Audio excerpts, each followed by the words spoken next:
Hi friends, surprise surprise, I'm all dressed up in this beautiful sari because we are off to someplace really special. Also, it happens to be my birthday today, and what better day to start the day with some divine blessings. So come enjoy this day with me, see this day with me. Today is day 3 of the work class series, and let's see how the day unfolds.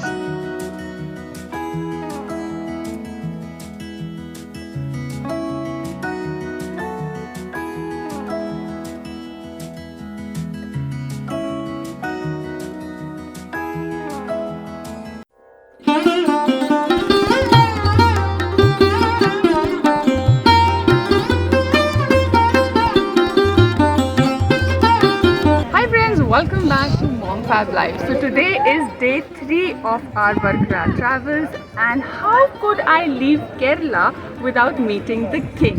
So today I am here at the Shri Padmanabhaswamy temple.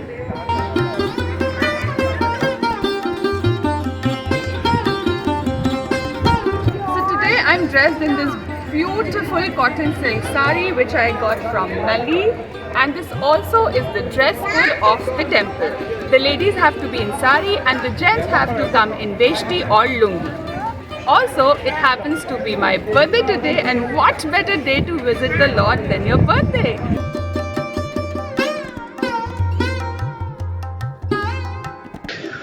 Honestly, there is so much of talk and mystery around this temple that it became my #1 place to visit when I came to Kerala.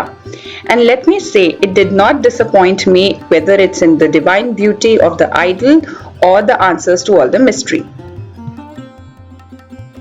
We had the most divine darshans. Here you can see the Lord in lying relaxing posture, lying on the great bed of Sheshnag. The right hand touches the Shivalinga, while the Brahma can be seen emerging from his navel seated on a lotus flower. So the story of Swami Padmanabhaswamy temple is rather fascinating. Sage Vilmaya Mangalam was a dedicated Vishnu worshipper, and every day he would meditate to get darshan of Lord Vishnu. And every day during his meditation, a small child used to come and play mischief on him. One day he caught hold of the child and asked who was he. The child replied that he himself is Lord Vishnu, and if the sage wants the darshan of his actual self, then he needs to meet the child in Anantakadu jungle.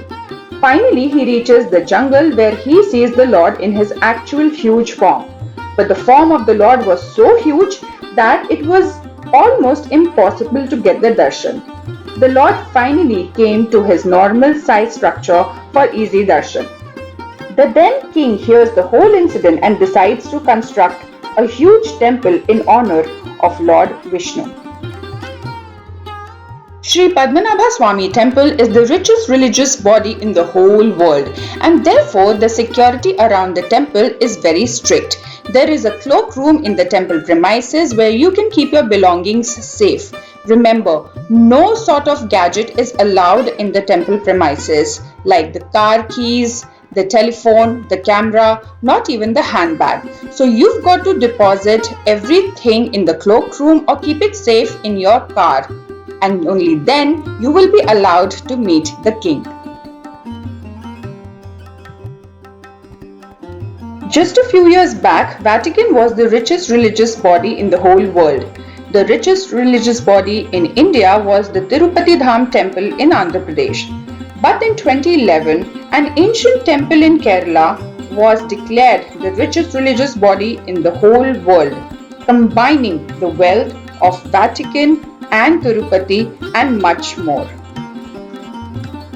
You see, in 2011, a person from the temple administration went to the Supreme Court complaining that the temple funds were mismanaged. So the Supreme Court, in all its wisdom, ordered the temple wealth to be accounted. Off went the auditors to the chambers and opened all the vaults underground in the temple. And to their surprise, when the vaults were opened, it had an unimaginable wealth in form of gold and currency in it. There were gold thrones, gold utensils, a 18 feet long gold necklace, gold coins, silver coins of ancient dynasties, precious gems, rubies, diamonds, sacks of emeralds and pearls and whatnot. Never seen, never heard kind of treasure was discovered, more than one could imagine. It's almost impossible to know the cumulative account of wealth, but it's established to be around 10 lakh crores. But this is just an estimate. The historic and antique value cannot be measured, as it is much, much more. The temple premises was extremely well kept and organized. There were rows of shops which were selling some souvenirs like fridge magnets, small idols, posters, statues of the Lord, keychains, knickknacks to take back for friends and family.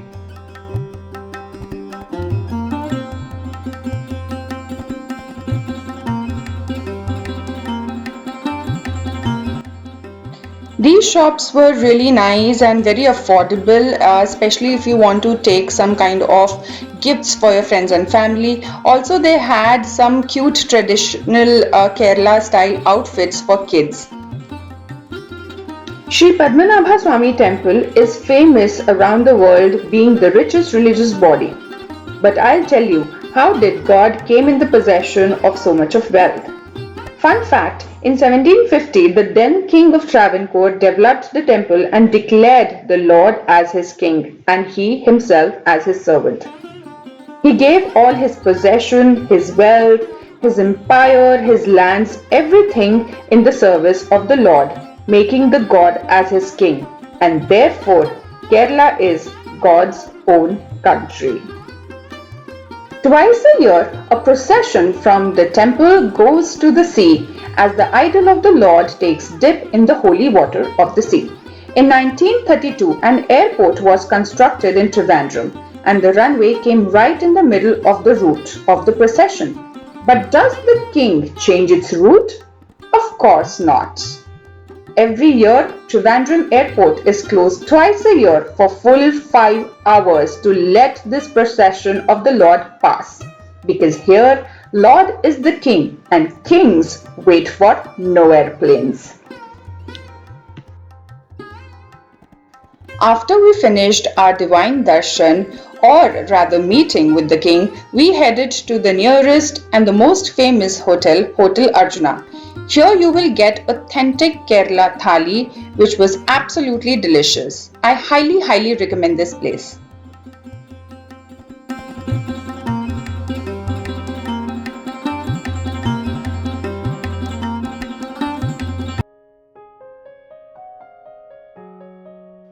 Later we went back to our resort and rested for some while.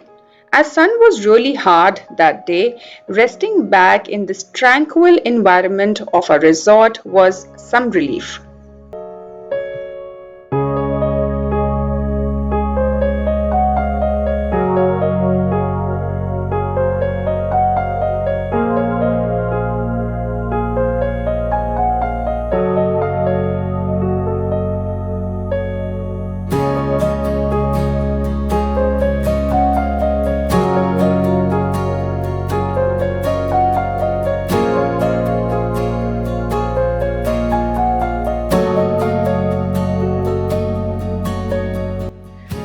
So till now I have given a detailed historical background about the temple, but now let me share my experience of the whole temple.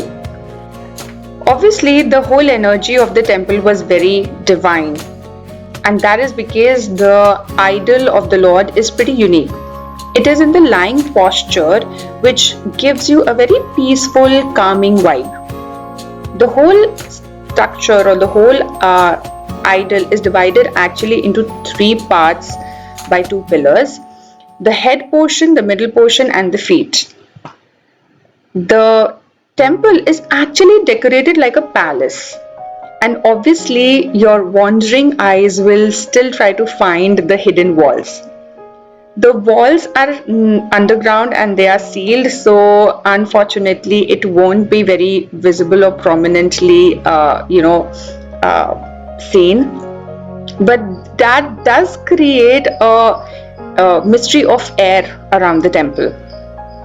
I really hope you liked this video, and it was a very special experience for me to visit this temple, both spiritually and as a history student. And if you go to Kerala, please don't miss to visit this temple. If you like this video, please don't forget to like, share and subscribe. I will come back in my next video giving a detailed explanation of how my birthday went and what I did in the evening. Till then, I will see you soon. Take care of yourself. Bye bye.